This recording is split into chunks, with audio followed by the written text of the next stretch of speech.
Hyderabad Uppal stadium వేదికగా IPL సందడి నెలకొంది. Hyderabad Sunrisers versus Rajasthan Royals match జరగనుంది. ఉప్పల్ మ్యాచ్కి 2700 మంది పోలీసులతో బందోబస్తు ఏర్పాటు చేశారు. 450 సీసీటీవీ కెమెరాలతో ప్రత్యేక నిఘా ఉంచారు. అద్భుతమైన బ్యాటింగ్ బౌలింగ్ లైనప్తో ఉన్న సన్ రైజర్స్ శుభారంభం చేయాలని అభిమానులు ఆశిస్తున్నారు. హైదరాబాద్ జట్టుకు కమిన్స్ కెప్టెన్గా వ్యవహరిస్తుండగా రాజస్థాన్ జట్టును యువ ఆటగాడు రియాన్ పరాగ్ లీడ్ చేస్తున్నాడు.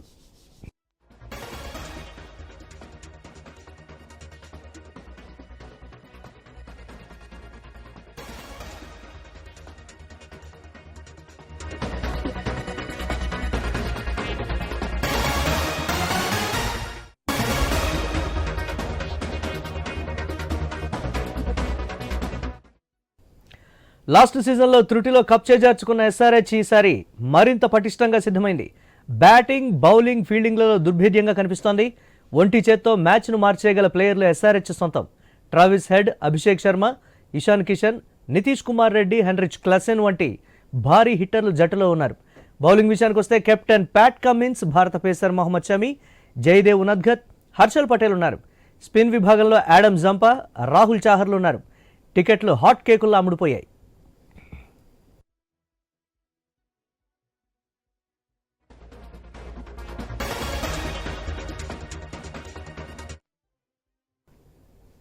రైట్, ఇక హైదరాబాద్ ఉప్పల్ స్టేడియం వేదికగా ఐపీఎల్ సందడైతే నెలకొంది.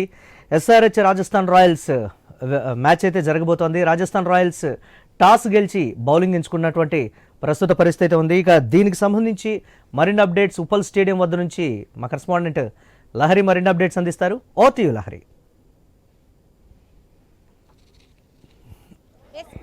ఐపీఎల్ మ్యాచ్ చూడడానికి అభిమానులు, క్రికెట్ అభిమానులందరూ కూడా స్టేడియంకి చేరుకుంటున్నారని చెప్పుకోవచ్చు. మొత్తం ఇక్కడ 1 o'clock నుంచి కూడా స్టేడియం లోపలికి అభిమానులను అలో చేస్తున్నప్పటి నుంచి కూడా ఒక సందడి వాతావరణం అనేది ఇక్కడ నెలకొందని చెప్పుకోవచ్చు. సో నా వెనకాల విజువల్స్ కూడా చూసుకోవచ్చు. ఎంతమంది అభిమానులు, క్రికెట్ ప్లేయర్స్ అందరూ కూడా తమ అభిమానుల తీరును అలాగే ఆటను కూడా చూడడానికి ఎగ్జైట్మెంట్తో వస్తున్నటువంటి సిచ్యువేషన్ కూడా చూస్తున్నాం. సో కొంతమంది అభిమానులు ఉన్నారు, వారితో మాట్లాడే ప్రయత్నం చేద్దాం. సో ఎక్కడి నుంచి వచ్చారండి? కాకినాడ నుంచి వచ్చారు. సో ఐపీఎల్ మ్యాచ్ సో ఎలా ఉండబోతుంది అనుకుంటున్నారు? ఇరు జట్ల మధ్య పోరు ఎలా ఉంటుంది? ఎస్ఆర్హెచ్ నగ్గుతుంది అనుకుంటున్నాను. ఎస్ఆర్హెచ్ అంటే మన హోమ్ టౌన్ అని అలా అంటున్నారా, లేకపోతే ముందు నుంచి? లేదు, మా హోమ్ టౌన్ అనే కాదు, ఎస్ఆర్హెచ్ నగ్గుతుంది అనిపించింది. సో ఎవరు మీ ఫేవరెట్ ప్లేయరు? సో అందరూ ధీటుగానే ఉంటారు ఆటలోను. సరే మీ ఫేవరెట్ ఎవరు? అభిషేక్. సో మీరు ఎక్కడి నుంచి వచ్చారు? కాకినాడ నుంచి. అందరూ ఒకే చోటు నుంచి వచ్చారు? ఒకే చోటు. ఒకే నుంచి ఫ్రెండ్స్ అంతా సరదాగా ఐపీఎల్ మ్యాచ్ ఒక వేరే ఉంటుంది ఆ తీరు అనేది. సో ఎలా ఫీల్ అవుతున్నారు? ఎగ్జైట్మెంట్ కాదు, లోపలికి వెళ్ళి అంటే రోజు కూడా మన టీవీలో చూస్తూ ఉంటాం మ్యాచెస్. సో ఇక్కడ మన అభిమానులు ఆడుతూ స్ట్రేట్గా ముఖాముఖి చూస్తూ ఉంటారు. సో ఫీలే వేరే ఉంటుంది. సో ఎట్లా? నాకైతే చాలా ఎగ్జైట్మెంట్గా ఉంది. బట్ ఏంటంటే మాకు ఇంకా టికెట్స్ దొరకలేదు. బట్ ఇక్కడ వచ్చి ఇక్కడ ఎలా ఎంజాయ్ చేస్తుంది. యాక్చువల్గా లైవ్లో చూడటం వేరు, ఇక్కడ డైరెక్ట్ వచ్చి చూడటం వేరు. బట్ డైరెక్ట్గా చూడటం మిస్ అవుతున్నాను. బట్ నాకు మామూలుగా ఉండదు. సో చూసుకోవచ్చు, యూత్ అంతా కూడా ఎంత గ్రాండ్గా మనం ఎక్కడెక్కడ ప్రోగ్రామ్స్ చూస్తూ ఉంటాం, ఎంజాయ్ చేస్తూ ఉంటాం. కానీ ఆ ప్రోగ్రామ్స్కి ధీటుగా మనకు క్రికెట్ మ్యాచ్ ఉంటుందంటే అతిశయోక్తి లేదు. ఎందుకంటే క్రికెట్ మ్యాచ్, అందులోనూ ఐపీఎల్ మ్యాచ్ అంటే చాలా క్రేజ్ ఉంటుంది. ఐపీఎల్ మ్యాచ్ చూడడం కోసం పబ్లిక్ అంతా కూడా ఎక్కడెక్కడి నుంచో కూడా వస్తూ ఉంటారు. సో చూసుకోవచ్చు కూడా మొత్తం కూడా సందడి వాతావరణం, ఒక కోలాహలమైనటువంటి వాతావరణం అనేది మనకి ఇక్కడ క్రికెట్ స్టేడియం దగ్గర కనిపిస్తుంది. సో సార్ ఎక్కడి నుంచి వచ్చారు మీరు? సో ఎగ్జైట్మెంట్ పరిగెత్తుకుంటూ వచ్చేసారు. Time అవుతుందన్నా? Actually, I was listening in English and Hindi. So where are you from, sir? I am from Bihar, but I am working in Hyderabad, so that's why I am living in Hyderabad. So we are here for supporting Hyderabad. That's it. What, ma'am? Today my prediction is Hyderabad got top 3 batting lineup now. Super.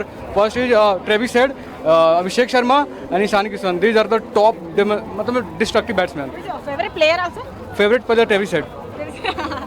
So nice అండి. So ఇక్కడ చూసుకోవచ్చు అందరూ కూడా చాలా time అవుతుంది. So కొంత సమయంలోనే cricket start అయిపోతుంది, మ్యాచ్ స్టార్ట్ అయిపోతుంది 3:30 ఈగర్లీ. సో ఎప్పుడెప్పుడా అని ఎదురు చూస్తున్నటువంటి క్రికెట్ ప్లేయర్స్కి ఒక టైం అనేది వచ్చేసింది. కాబట్టి ఈ టైంలో చాలామంది కూడా కొంతమంది దూర ప్రాంతాల నుంచి వస్తున్నారు కాబట్టి చాలామంది టైం అయిపోతుందని హడావిడిగా క్రికెట్ స్టేడియంకి చేరుకుంటున్నారు. సో వైపు ఉత్కంఠ ఉంది, మరోవైపు మాత్రం SRH గెలిస్తే బాగుంటుందని మరి కొంతమంది చెప్తున్నారు. సో చూసుకోవచ్చు అందరు కూడా కేరింతలతో ఒక హడావిడి వాతావరణం అనేది ఇక్కడ కనిపిస్తుంది.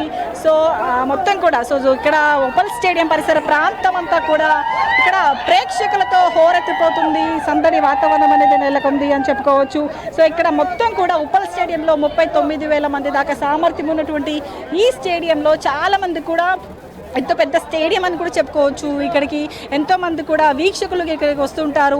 ఏ మ్యాచ్ ఉన్నా కూడా ఎంతోమంది ప్రేక్షకులు బుకింగ్స్ చేసుకొని ఆ మ్యాచ్ చూడడానికి కోసం ఎంతో ఆసక్తికరంగా ఎదురు చూస్తూ ఉంటారు. సో IPL అంటే వేరే మ్యాచెస్ ఒకళ్ళకి అయితే IPL మ్యాచ్ అనేది ఇంకో తీరని చెప్పుకోవచ్చు.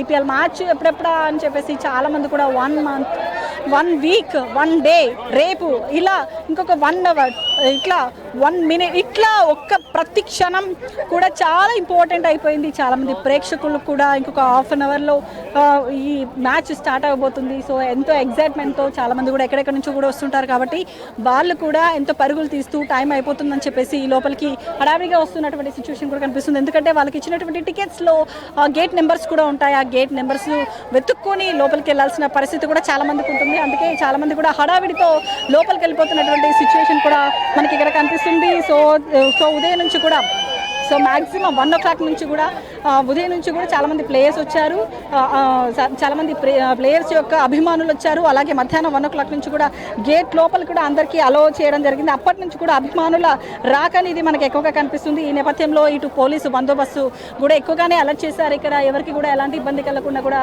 అన్ని పూర్తి స్థాయిలో కూడా ఇటు రాచకొండ సిపి కూడా అన్ని ఏర్పాట్లు కూడా సిద్ధం చేసినటువంటి సిచ్యువేషన్ కనిపిస్తుంది. ఇటు స్పోర్ట్స్ అసోసియేషన్ మెంబర్స్ కూడా ఎక్కడ కూడా ఎలాంటి లోటు లేకుండా అభిమానులకు కూడా ఎవరికి కూడా ఎలాంటి ఇబ్బంది కలగకుండా అన్ని ఏర్పాట్లు కూడా సిద్ధం చేసినటువంటి పరిస్థితి కూడా కనిపిస్తుంది. సో మనం ఇక్కడ చూసుకోవచ్చు ఇటు మొత్తం కూడా ఇటు ఈరోజు జరిగిపోయేటువంటి ఈ మ్యాచ్ ఇప్పుడు స్టార్ట్ అయిపోతుంది. ఆల్మోస్ట్ 7:30 వరకు కంప్లీట్ అయిపోతుంది కాబట్టి ఆల్మోస్ట్ నైట్ అవుతుంది. కాబట్టి ఇప్పటికే అభిమానులు చాలా పెద్ద మొత్తంలో కూడా ఇక్కడికి చేరుకుంటారు. కాబట్టి వాళ్ళకి ఇటు బస్ ఫెసిలిటీస్ కావచ్చు, మెట్రో ఫెసిలిటీస్ అన్నీ కూడా ఏర్పాటు చేయడం జరిగింది. సో చాలామంది కూడా మెట్రో ఫెసిలిటీస్ కూడా ఏర్పాటు చేయడం జరిగింది. ఎందుకంటే అదనంగా చాలామంది ప్రేక్షకులు ఎక్కడెక్కడి నుంచో కూడా వస్తుంటారు కాబట్టి వాళ్ళకు ఎలాంటి ఇబ్బంది కలగకుండా ఇటు మెట్రో వసతులు కూడా మెట్రో వెసులుబాటు కల్పించే విధంగా కూడా ఏర్పాట్లు చేసిందని చెప్పుకోవచ్చు. So ma'am, what's your name? Soumya. Where are you from? Secunderabad. Yeah. So ఏ టీం గెలుస్తుంది బాగుంటుంది అనుకుంటున్నాను? హైదరాబాద్. సో ఇక్కడ చూసుకోవచ్చు అందరూ కూడా మ్యాక్సిమం హోమ్ టౌన్ అనేటువంటి SRH టీం గెలిస్తే బాగుంటుందని చాలామంది కూడా అంటున్నటువంటి సిచ్యువేషన్. అభిమానులు కూడా సో ఒక్కసారి మనం విజువల్స్లో చూసుకోవచ్చు ఎంత అడుగు తీసి అడుగు పెట్టలేనటువంటి పబ్లిక్ కూడా మనకి ఇక్కడ కనిపిస్తుంది. సో ఇక్కడ దూరం కూడా మనం చూసుకోవచ్చు. ఎందుకంటే టైం కూడా దగ్గర పడుతుంది. మరికొద్ది క్షణాల్లో మ్యాచ్ స్టార్ట్ అయిపోతుంది.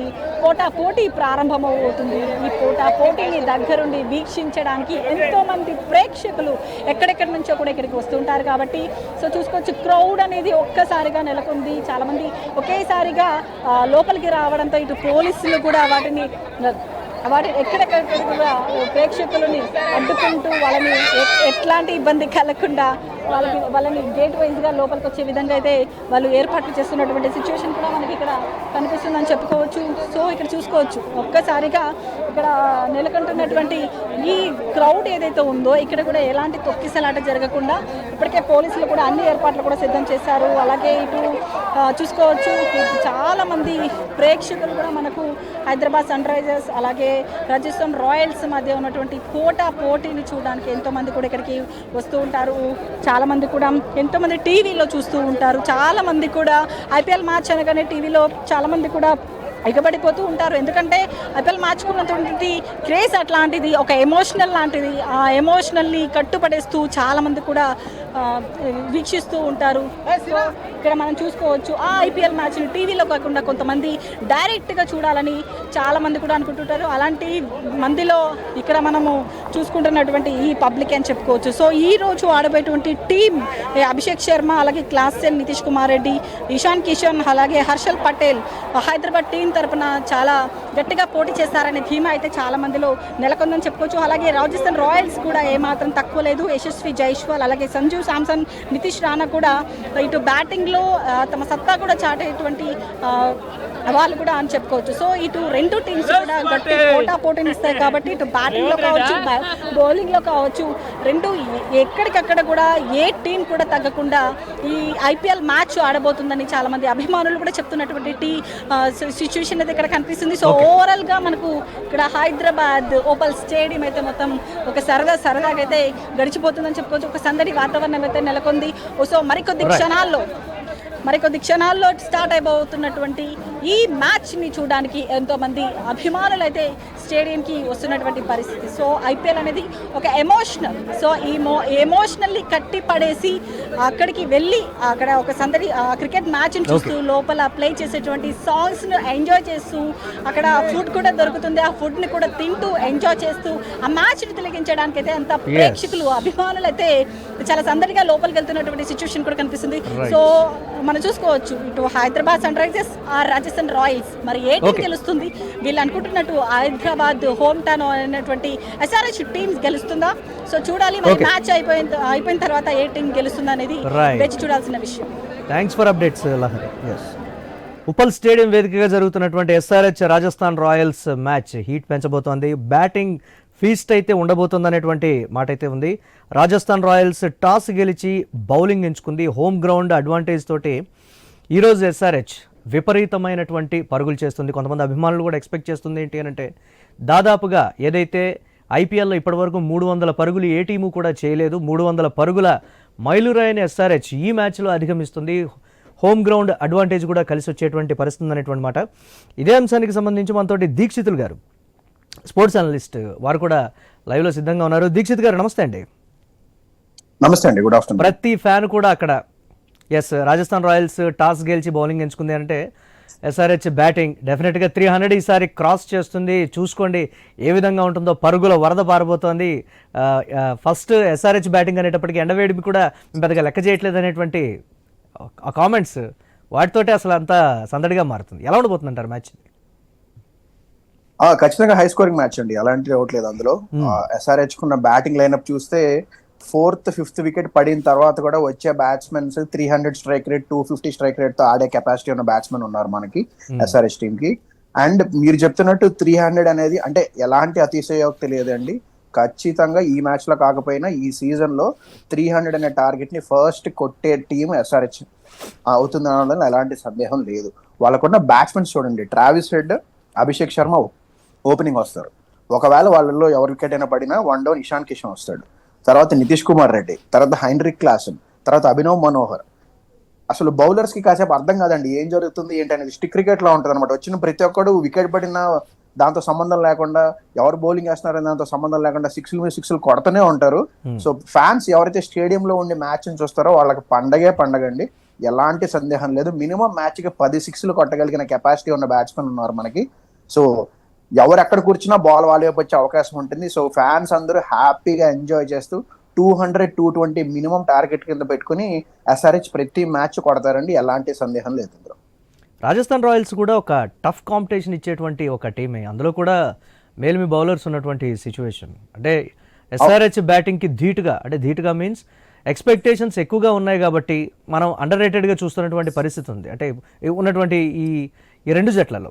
సో ఉన్నటువంటి ఎక్స్పెక్టేషన్స్ అన్ని కూడా తారుమారయ్యేటువంటి ఛాన్సెస్ కూడా ఉన్నాయి. అంత హై ఎక్స్పెక్టేషన్స్ తోటి ఆడటం కూడా మంచిది కాదనేటువంటి ఇంకొన్ని కామెంట్స్, దీన్ని ఎలా చూడాలి?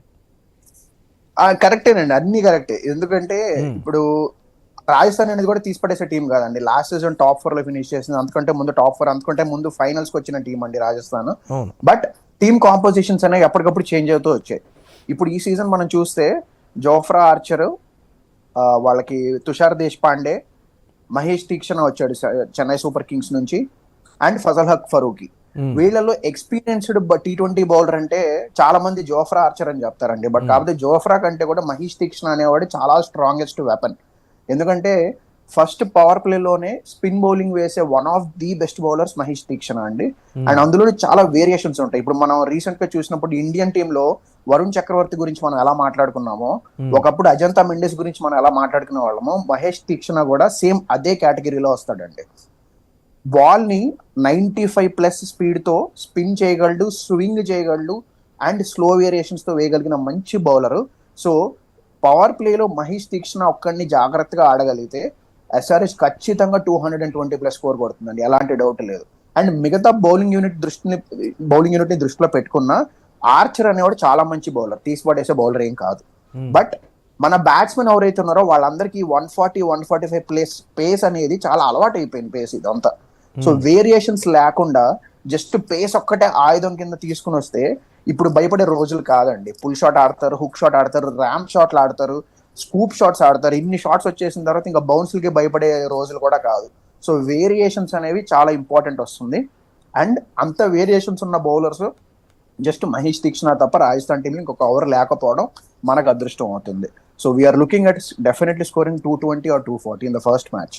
వాళ్ళ బ్యాటింగ్లో అయినప్పుడు కూడా అంత తీసి పారేసేటువంటి పరిస్థితే లేదు. ఇమీడియట్గా కూడా రైట్ అంటే మన జైస్వాల్ నుంచి చూసుకుంటే దాదాపుగా హెట్మేర్ అలాగే జోఫ్రా ఆర్చర్ కూడా ఒకానొక టైంలో ఒక 20-25 రన్స్ కూడా చేయగలిగినటువంటి బ్యాట్స్మెన్ కింద కూడా చెప్తారు జోఫ్రా ఆర్చర్ని. సో అక్కడ వరకు కూడా స్ట్రెంగ్త్గా ఉన్నటువంటి సిచ్యువేషన్ ఉంది. ఎలా ఉండబోతుంది అంటారు? అవునండి, డెఫినెట్లీ అండి. రాజస్థాన్ అనేది 2 డిపార్ట్మెంట్స్ లో కూడా ఈక్వల్ స్ట్రెంగ్త్ ఉన్న టీం అండి. అంటే మన వాళ్ళు ఇప్పుడు కూడా SRH ఇప్పటి వరకు ఏంటంటే బౌలింగ్ అనేది మెయిన్ స్ట్రెంగ్త్ కింద వచ్చారు. లాస్ట్ సీజన్ ఆ ముందు సీజన్ ఎప్పుడైతే మనకి ట్రావిస్ హెడ్, అభిషేక్ శర్మ అనే వాళ్ళు ఫామ్ లోకి వచ్చారో అప్పుడే we become a batting explosive team. అంతకు ముందు వరకు మనం అంతా డిఫెండింగ్ అనమాట. SRH అంటే డిఫెండింగ్, RCB అంటే చేజింగ్ అని ఇట్లా సౌత్ లో ఒక ఊహాగానాలు కూడా నడుస్తూ ఉండేవి. బట్ ఇప్పుడు రాజస్థాన్ టీంలో దే ల్యాక్ దట్ ఎక్స్పీరియన్స్ అండి. ఎందుకంటే last season, before last season అంతా కూడా జాస్ బట్లర్ రూపంలో వాళ్ళకి opening or middle order, upper middle order లో మంచి స్ట్రెంగ్త్ ఉండేది. బట్ వాళ్ళు మొన్న జరిగిన ఆప్షన్ లో జాస్ బట్లర్ వదిలేసుకోవడం వల్ల ఇప్పుడు ఆ స్పాట్ అనేది వేకెంట్ ఉంది. అందుకనే క్యాప్టెన్సీ కూడా రియాన్ పరాక్ ఇచ్చి వాళ్ళు ఇంపాక్ట్ సబ్స్టిట్యూట్ కింద సంజు శాంసన్ టీమ్ లో తీసుకొచ్చే ప్రయత్నం చేస్తారు తప్ప సంజు శాంసన్ ని ఒక కెప్టెన్ కింద టీమ్ లో కంటిన్యూ చేసే అవకాశం ఇప్పుడు వాళ్ళు కోల్పోయారు. అందుకే రియాన్ పరాక్ క్యాప్టెన్సీ ఇచ్చి ఓకే చూద్దాం మనం ఇంపాక్ట్ సబ్స్టిట్యూట్ ని కింద సంజు శాంసన్ ని వాడుకుని మనం ఎంత స్కోర్ చేయగలం ఏంటనేది చూద్దామని. అండ్ ఫస్ట్ 4 బ్యాట్స్మెన్ ఎవరైతే ఉన్నారో ఎక్సెప్ట్ యశస్వి జైస్వాల్ తప్ప ఇంటర్నేషనల్ ఆడిన ఎక్స్పీరియన్స్ చాలా తక్కువ అండి. షిమ్రాన్ హెట్మయర్ కానీ లేదు మన నితీష్ రాణా కానీ వీళ్ళంతా కూడా in and out of their teams అండి. వెస్టిండీస్ కి కూడా షిమ్రాన్ హెట్మయర్ అంతా కంటిన్యూస్ గా ఆడిన దాఖలాలు లేవు. ఆడేది కూడా ఓన్లీ T20 ఆడతాడు. అఫ్ కోర్స్ ఇప్పుడు మన IPL కూడా T20 అనుకోండి, బట్ T20 వాళ్ళు ఇయర్ మొత్తం మీద కలిపి 3 to 5 మ్యాచ్లు మించి ఆడరు. సో ఎక్స్పీరియన్స్ పరంగా చూసినట్లయితే SRH టాప్ ఆర్డర్ కి రాజస్థాన్ టాప్ ఆర్డర్ కి పెద్ద అసలు సంబంధమే లేదండి. మనకి we have explosive super powers and super stars in our team. So Rajasthan match గెలవడం అంటే ఒకవేళ గెలిచింది అంటే అది రాజస్థాన్ గెలవడం కాదు, SRH ఓడిపోయిందని చెప్పుకోవచ్చు అండి, అంతే. హర్షల్ పటేల్ ఇండియన్ బౌలింగ్లో అండ్ షమీతో ఒక combination, Pat Cummins and Harshal Patel ఏంటి గణాంకాలు పెద్దగా లేకపోయినప్పటికీ కూడా సో ఆడించేటువంటి పరిస్థితి, దాన్ని ఎలా చూడాలంటారు? ఎగ్జాక్ట్లీ అండి, ఇందాక చెప్పినట్టు ఇప్పుడు మహేష్ తీక్షణ గురించి, వరుణ్ చక్రవర్తి గురించి ఎందుకని మనం ఎంతసేపు మాట్లాడుకుంటున్నాం అంటే వేరియేషన్స్ ఉన్నాయి కాబట్టి. అండ్ ఆర్చర్ లాంటి బౌలర్స్ ఎవ్రీ టీమ్ కి 140+ బౌలింగ్ చేసే వాళ్ళు అందరూ ఉన్నారండి. ఎవ్రీ టీమ్ కి ఉన్నారు. ఆస్ట్రేలియన్ బౌలర్స్ అందరూ 140+ బౌల్ చేస్తారు, ఇంగ్లాండ్ బౌలర్స్ అందరూ 140+ బౌల్ చేస్తారు. బట్ వేరియేషన్స్ అనేవి తీసుకురావడంలో చాలా లిమిటెడ్ నెంబర్ ఆఫ్ బౌలర్స్ ఉన్నారండి. అందులో number 1 Harshal Patel. Of course ఇప్పుడు మనం RCB మ్యాచ్లకు ఆడినప్పుడు చూస్తే ఏంటి మ్యాచ్ కి 50 కొట్టించుకున్నాడు, 40 కొట్టించుకున్నాడు, ఎందుకు ఇతని గురించి ఎంత గొప్పగా చెప్పుకోవడం అని. బట్ 40 కొట్టించుకున్నా కూడా మ్యాచ్ కి మినిమం 2 వికెట్స్ తీసే కెపాసిటీ ఉందండి. అండ్ అది కూడా మంచి ఇంపార్టెంట్ టైంలో వేరియేషన్స్ అనేవి ప్లేలోకి తీసుకొచ్చి మంచి అంటే ఒక పార్ట్నర్షిప్ బిల్డ్ అవుతుంది అన్నప్పుడు ఆ పార్ట్నర్షిప్ బ్రేక్ చేసే బౌలర్ కింద హర్షల్ పటేల్ మనకు కనిపిస్తాడు. And if you put him against the bowlers like మనకి ఇప్పుడు మొహమ్మద్ షమీ కానీ ప్యాట్రిక్ కమిన్స్ కానీ మంచి వేరియేషన్స్ ఉన్న బౌలర్స్ వీళ్ళు కూడా. లైన్ అండ్ లెంగ్త్ వేస్తారు, పేస్ వేరీ చేయగలరు, బౌన్స్ వేయగలరు, అండ్ సిచ్యువేషన్ ని బట్టి బ్యాట్స్మెన్ అటాక్ కూడా చేయగలరు. సో వీళ్ళిద్దరిని అటాక్ చేసే టైంలో హర్షల్ పటేల్ అనే వాడిని కొంచెం తక్కువ అంచనా వేసి షార్ట్స్ కోసం వెళ్ళే ప్రయత్నం జరుగుతుంది. సో ఆ ప్రయత్నంలో హర్షల్ పటేల్ విపరీతమైన వేరియేషన్స్ తో వచ్చి వికెట్స్ ఎక్కువ తీసే ఒక ప్లాన్ తో వస్తే కనుక మంచి రిజల్ట్స్ ని తేబట్టగలుగుతాడు. అండ్ 2022లోనో 21లోనో పర్పుల్ క్యాప్ హోల్డర్ కూడా ఆర్సీబీ నుంచి. సో అలాంటి ఒక మంచి ఎక్స్పీరియన్స్ ఉన్న బౌలర్ ని ఎస్ఆర్హెచ్ చాలా తక్కువ రేట్కి వచ్చాడండి. 6 crores 8 crores వచ్చాడు. అంత మంచి ప్రైస్ కి కొనుక్కోవడం కూడా ఒక మంచి సూచన కింద చూడాలి.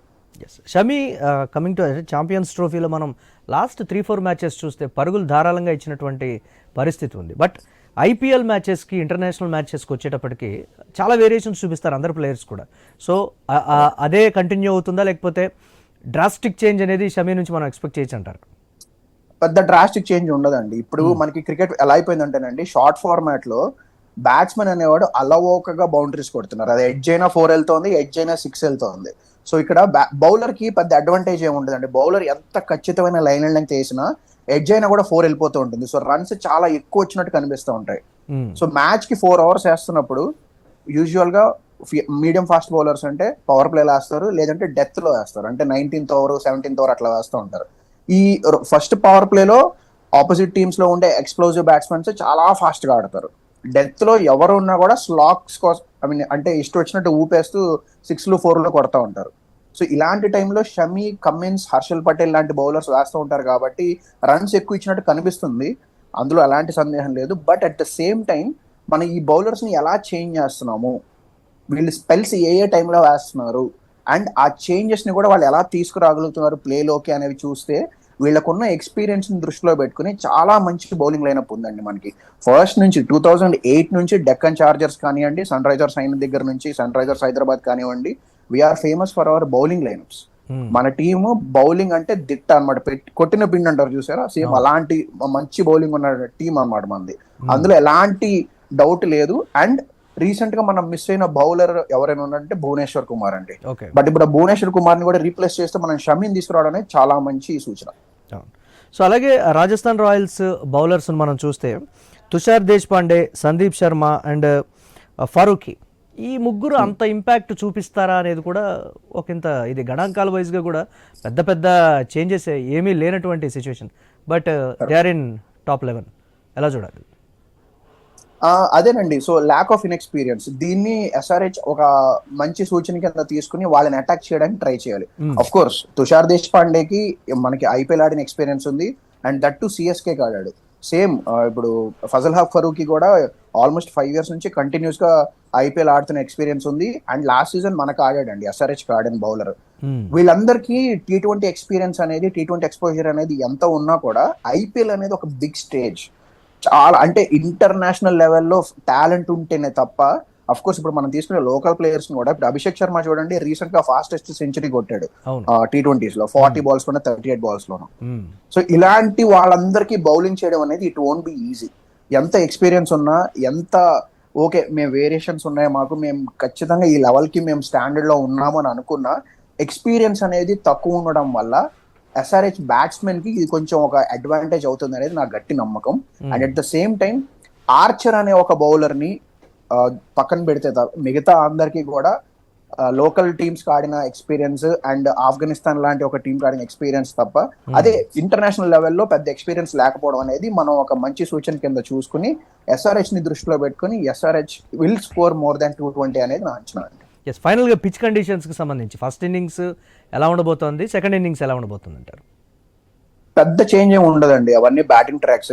అండ్ దట్టు ఎండ బాగా మండిపోతుంది కాబట్టి కొంచెం డ్రైగానే ఉంటుంది. అండ్ కొంచెం ఈవినింగ్ వెళ్లే కొద్దీ బాల్ ఇంకా బ్యాట్ మీదకి వస్తూ ఉంటుంది. సో రియాన్ పరాగ్ చేజింగ్ తీసుకోవడానికి కారణం కూడా అదే, బాల్ బ్యాట్ మీదకి వస్తుంది అండ్ ఫ్లడ్ లైట్స్ కింద ఆడడం ఈజీ అవుతుంది అని బ్యాట్స్మెన్ కి. సో చూడాలి. బట్ వాళ్ళకున్న బ్యాట్స్మెన్ కి మనకున్న బ్యాట్స్మెన్ కి అయితే అసలు పొంతం లేదండి. We are clear cut favourites to win this game. So I'm expecting at least 240 runs. చూద్దాం, ఫస్ట్ మ్యాచ్ లోనే 300 కొట్టేస్తే మేబీ నాకు అంటే కొడతారని నమ్మకం ఉంది తప్ప అప్పుడే అయిపోయిందా అనే ఒక ఫీలింగ్ వస్తుందేమో అనే మాటతో నేను 300 చెప్పట్లేదు. బట్ 220 to 240 అనేది ఖచ్చితంగా కొట్టేట్ స్కోర్ అండి, అందులో అలాంటి డౌట్ లేదు. అంటే డిఫెండ్ చేయడానికి అనుకూలంగా ఉండేటువంటి స్కోర్ అంటారా? మీరు ఛాంపియన్స్ ట్రోఫీ టైంలో కూడా మీ ప్రిడిక్షన్ కరెక్ట్ అయింది. సో మీరు ఇచ్చినటువంటి ఎంతే రన్స్ చేస్తారన్నటువంటి దాన్ని ఒక 510 రన్స్ అటు ఇటుగా, అండ్ చేసింగ్ విషయంలో కూడా మీరు కరెక్ట్గా ప్రిడిక్ట్ చేశారు. ఎలా ఉండబోతుంది అంటారు చేసింగ్? అంతేనండి, పెద్ద తేడా ఉండదు. మహా అయితే ఒక 20-25 రన్స్ తేడా, అంటే 240, 220 కొడితే కనుక Rajasthan will be somewhere around 185 to 200 అండి. ఒక 25 to 40 రన్స్ డిఫరెన్స్ వస్తుంది. ఒకవేళ సన్ రైజర్స్ కనుక 200 or 220 కొడితే మ్యాచ్ బాగా క్లోజ్ అవుతుంది నా ఫీలింగ్. ఎందుకంటే మెంటల్ గా 200 అనేది చాలా ఈజీ అయిపోయిన టార్గెట్స్ ప్రస్తుతం ఉన్న T20 క్రికెటర్స్ కి. ఆ 240 అనేది మెంటల్ బ్యారియర్ అవుతుంది ఇప్పుడు. సో ఆ 220 to 240 మధ్యలో మనం కొడితే డెఫినెట్ గా 25 రన్స్ ప్లస్ తో గెలుస్తామని నాకు ఖచ్చితంగా అనిపిస్తుంది. థ్యాంక్ యూ దీక్షిత్ గారు, థ్యాంక్ యూ. చూద్దాం ఏ విధంగా ఉండబోతుంది అనేది. బట్ 300 టార్గెట్, 300 స్కోర్ అయితే ఎక్స్పెక్ట్ చేస్తున్నటువంటి పరిస్థితి ఉంది. ఫ్యాన్స్ ఊపు చూస్తుంటే అక్కడికి వచ్చినటువంటి ఫ్యాన్స్ ఎంకరేజింగ్ తోటి కూడా టీం 300 స్కోర్ దాటిన ఆశ్చర్యపోవాల్సినటువంటి అవసరం లేదు అనేటువంటి మాటతో వినిపిస్తుంది. థ్యాంక్ యూ దీక్షిత్ గారు, థ్యాంక్ యూ వెరీ మచ్.